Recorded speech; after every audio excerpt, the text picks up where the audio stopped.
اس وقت ہم سب ماہ محرم میں ہیں۔ ماہ محرم اسلامی سال کا سب سے پہلا مہینہ ہے۔ اس کی وجوہات میں سے ایک وجہ یہ ہے کہ نبی اکرم صلی اللہ علیہ وسلم کے زمانے میں لوگ سال کا حساب کسی بڑے واقعے سے لگایا کرتے تھے۔ آپ کو پتہ ہے کہ ایک مرتبہ یمن کا بادشاہ ابرہہ، اس نے جب دیکھا کہ لوگ مکہ بہت زیادہ جاتے ہیں، وہاں پہ لوگوں کی آمد و رفت ہے، وہ تجارت کا ایک مرکز ہے، لوگ اسے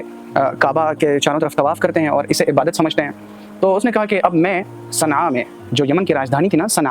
صنعاء شہر میں بھی ایک کعبہ بنا دیتا ہوں۔ چنانچہ اس نے بھی ایک کعبہ بنا دیا، لیکن ظاہر سی بات ہے کہ وہ ہمارے کعبے کی عظمت اور اہمیت کو کیسے پہنچ پاتا۔ اس نے اپنے لوگوں کو حکم دیا کہ تم لوگ یہیں طواف کرو، تمہیں مکہ جانے کی ضرورت نہیں ہے۔ لیکن اس نے دوسری طرف صرف کعبہ بنا کے چھوڑا نہیں، وہ نفسیات کو سمجھتا تھا۔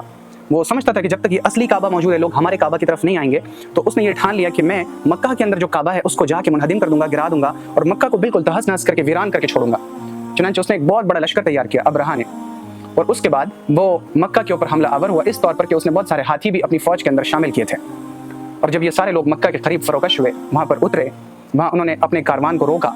تو وہاں پر عبد المطلب جو حضور پاک صلی اللہ علیہ وسلم کے دادا ہیں، ان کے 300 اونٹ چر رہے تھے۔ ان اونٹ کو پکڑ لیا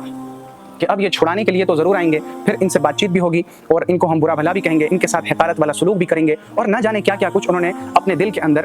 ایک طرح کا منصوبہ بنا لیا۔ اور اس کے بعد جب عبد المطلب حضور اکرم صلی اللہ علیہ وسلم کے دادا کو اس بات کی خبر ہوئی تو وہ تشریف لائے۔ جب ابرہہ نے دیکھا عبد المطلب کو تو وہ بہت امپریس ہو گیا دیکھ کر، اور اس نے عبد المطلب کو بہت زیادہ عزت دی اور اپنے پاس اپنی مجلس میں بٹھایا اور بٹھا کے کہا کہ فرمائیے کیا بات ہے، کیا حکم ہے۔ عبد المطلب نے کہا کہ بھائی آپ نے میرے 300 اونٹ لیے ہیں، وہ اونٹ مجھے واپس کر دیں۔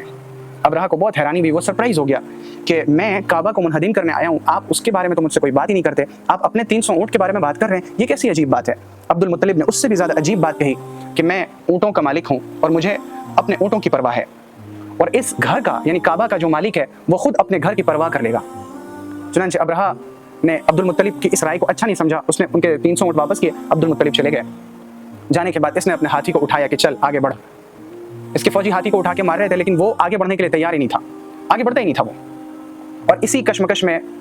اسی گو کی کیفیت میں اللہ رب العزت نے پرندوں کے ایک لشکر کو بھیجا جن کی چونچ میں کنکریاں تھیں، اور ان پرندوں نے اڑ کے ابرہہ کے لشکر کے اوپر کنکریوں کو اس طرح سے مارا، اللہ قرآن میں فرماتا ہے فَجَعَلَهُمْ كَعَصْفٍ مَأْكُولٍ، ہم نے انہیں بنا دیا کھائے ہوئے بھوس کی طرح۔ جیسے کھایا ہوا بھوسا ہوتا ہے نا چیزوں کا، غلے کا، اناج کا، ویسے ہم نے ان کو بنا دیا، ان کی لاش کا بھی پتہ نہیں چلا، اور ان کی لاش ایسے ہی گل سڑ کر رہ گئی۔ تو لوگ اس واقعے کو کہتے تھے عام الفیل، اور نبی اکرم صلی اللہ علیہ وسلم کے زمانے میں اس جیسے بڑے واقعات کے ذریعے سے لوگ سال کو جوڑا کرتے تھے، جیسے فلاں کب پیدا ہوا، عام الفیل کے ہاتھی والے واقعے کے 2 سال کے بعد پیدا ہوا، اس طرح کی چیزیں چلا کرتی تھیں۔